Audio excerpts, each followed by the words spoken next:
Josh, just a challenge this week with Oklahoma. You've seen their offense a number of times in your career, so no, not last year, but how difficult is what they bring? Oklahoma always brings a challenge for us. I mean, not just for us, for everybody in the country. They play honestly. They have one of the best offensive coordinators in college football, probably even in college in general. He's been up for multiple head coaching jobs in the NFL and in college, so we definitely know what they're going up against. They recruit the best in the Big 12, some of the best coaches in the Big 12, so they're going to be a big challenge for us. Have you played in all the games that Riley's coached at Oklahoma? I believe so, yeah. I saw a stat that's ridiculous. They're averaging almost 11 yards per play in the games against West Virginia with Riley calling plays. Big contributor to that was, let me see, they had Kyler Murray, the Heisman. they had 2 Heisman Trophy winners. Right. And then, of course, the game in 19, we weren't that good, so that attributes to that. What makes them so, besides the talent, obviously, you know that, but what do they do schematically that makes it so difficult sometimes? They pretty much run the same plays that everybody else in the country runs, but, like, they just make it look ridiculous, honestly. Like, it's actually a cool thing to look at when you're actually watching it from a fan's point of view. Like, their adjustments, the different routes they throw at you. Like, they can run the same configuration we would, but they're out a different formation. The running back's in a different spot. The receivers are in a different spot, but they're the same routes. So they literally scheme up, like, anything, any type of holes that are in your coverages, they scheme them up. My and they limited rep it knowledge over and over of again. football, what people tell me is that the O-line makes a big difference because they can move and they can get out. Do you see that as a guy that's got to go up against them? What's the challenges there? Their O-line is always really good. It's honestly, I don't ever remember Oklahoma having a bad offensive line. But the offensive line allows their run game to get going. Once their run game gets going, it's open season in their passing game. Josh, why have you guys been so good in the red zone defensively? That's just something we practice. Coach Brown and Coach Leslie, they really harped on us being good in the red zone. We were a good defense last year, but we weren't the best in the red zone. So we felt that was definitely one thing that we wanted to focus on. We've done red zone literally every single day since our first spring practice, and that's something that we really harped on. You may have said this, I don't know, maybe a couple weeks ago, you were still trying to find your identity defensively. Do you think you're finding it? And is it a little bit different than maybe what you were last year? Yeah, I definitely feel like we found our identity. We've kind of been found it. It's just more so us doing our part in that end. Like we've addressed exactly who we are and what we want to be, but we just had to go out there and really do it. And I feel like we took steps towards that Saturday. Josh, how do you create more turnovers defensively? Honestly, really just keep doing what we're doing. Like we had some opportunities Saturday. We had 2 forced fumbles and the quarterback threw a couple of lollipops out there that we should have grabbed definitely. But we had our chances. We just got to make those plays when they present themselves. I noticed, getting back to Gray's question about the red zone defense, in each instance that Virginia Tech was in the red zone, you're in the shotgun. So whatever, it's first and goal at the 5, you're really first and goal at the 7 or 8. Does that help the defense? Honestly, not really. That's college football pretty much. Everybody goes shotgun, so that's pretty much how offenses are built. Teams go shotgun really to give the quarterback a chance to really see everything that's going on, but also keep the running back deep enough to where you can get a downhill leverage. So that's pretty much offenses. You have some offenses like ours that'll go under center and kind of like a duo play, like how the NFL does it. But I mean, that's just depending on like what they rep and what their strengths are. True, you're spread out, but you also know too you don't have a fullback coming against you, and you know you're not in the I formation, and it's not going to be smash mouth in between the 2 guards. Yeah, I mean they kind of do that to get the shotgun is really used to get leverage. So like I want to say, what was it, the 4th down play where Sean Mahone got the stop? They did that so that they could get their block set up.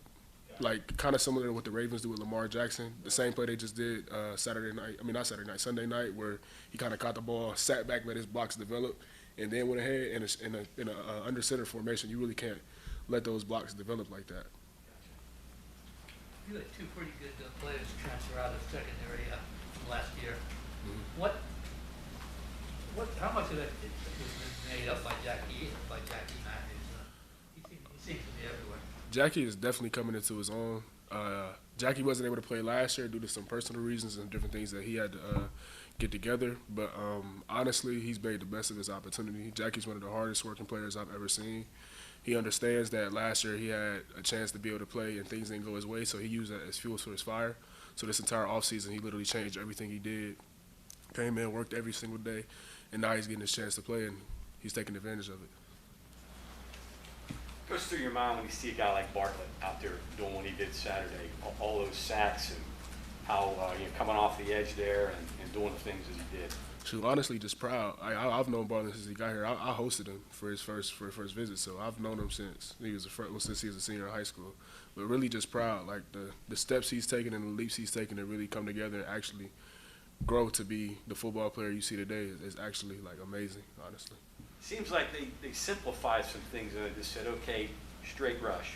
Don't worry about whatever. Just go after attack the passer. We'll cover your area. Is that basically what it was?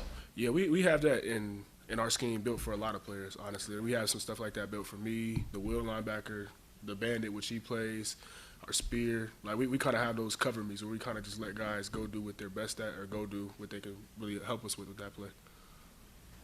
I understand too that the reason that was allowed to happen was because of the pressure you guys got in the middle. Mm-hmm. It kept the pocket where it was, so you could keep him back so that Bartlett could get him from the outside. Yeah, their right tackle got injured, so they moved the center to right tackle, and we had to take advantage of that. Yeah, we had a pretty good edge rusher, and there's no way that, honestly, I don't think a center could block him out there. Josh, you get nervous on a field. I'm thinking specifically fourth down play at the end of the game. I mean, it's win or lose. Do you go through, are nerves going through it? What goes through your mind in moments like that? Not really nerves, honestly. Those are plays you in your backyard. Like, you honestly dream for those type of moments. Like, literally everything is on you. Like, and by you, I mean everybody on our defense. Like, literally the game was on us. We had, 8 chances down there, including the possession before the interception happened. So, like, 8 different times it was on us to make a play inside the 10-yard line, and we did it. There's no better feeling than that. Did you know what they were going to do? Why did you stop it? Every offense usually has like a 2-point play set up, and that's what teams go to when it comes. Like I want to say the first and second down, they kind of try different things, but the third and fourth down were their trick plays, there's like alternate plays they don't really show on film. Things that they rep in a 2-point situation or sudden change situation. Everybody pretty much runs the same things. Just like I said earlier about Oklahoma, how they present it. So they have a sprint out. Any sprint out has a throwback. Any sprint out has a pick route. So that's what they really ran. So we honestly repped it. Our offense runs it. So it was something we were prepared for. Did you have a feeling once you saw the formation that was what it was going to be? Yeah, honestly. Once you see the back and the sniffer right there, it's sprint out is coming.